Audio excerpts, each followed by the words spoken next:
আচ্ছা, দাজ্জাল এখন কোথায় আছে? দাজ্জাল সম্পর্কে সহিহ মুসলিমের একটা হাদিস আছে যে দাজ্জাল একটা সাগরের মধ্যে, দাজ্জাল একটা সাগরের মধ্যে, একটা দ্বীপের মধ্যে বন্দী আছে। আল্লাহ তাআলা দাজ্জালকে একটা দ্বীপের মধ্যে বন্দী করে রেখেছেন, সেখানে আছে দাজ্জাল।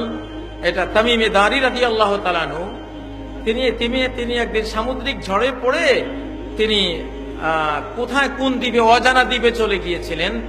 তো সেখানে গিয়ে দাজ্জালের সাথে সাক্ষাৎ হয়েছিল ওনার গ্রুপের। পরে উনি এসে নবীজিকে যখন বললেন দাজ্জালের কথা, বিরাট মোটা একটা লোক, লোহার শিকলে বন্দী, ফুসফাস করতেছে। তো ওই অবস্থায় তিনি দেখেছেন, দাজ্জালের সাথে কথা হয়েছে, লম্বা হাদিস, এখন ওটা বলার সময় নেই।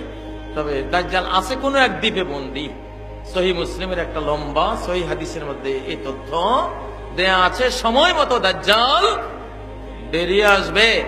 তবে আপনাদের কোনো ভয় নাই, যদি সূরা আল কাহফের প্রথম 10 আয়াত মুখস্থ করতে পারেন তাহলে উসিমা মিনাদ দাজ্জাল মান হাফিজা আয়াতিন মিন আওয়াইল সূরাতিল কাহফ।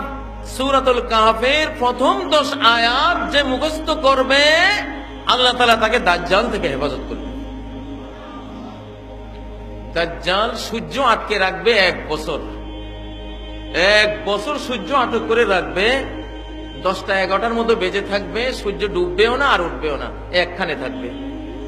1 বছর এই অবস্থায় থাকবে। সাহাবীরা জিজ্ঞাসা করলেন, ওই 1 বছরের নামাজ পড়বো কেমনে? নবী বলেন, উকদুরু লাহু কাদারা, নামাজের টাইম ঠিক করে করে তোমরা নামাজগুলি পড়ে নেবা। ফজর থেকে জোহর কত ঘন্টা পরে হয়, জোহর থেকে আসর কত ঘন্টা পরে হয়, আসরের পরে মাগরিব কত ঘন্টা পর, মাগরিব থেকে এশা কত ঘন্টা পর, একটা অনুমান আছে না?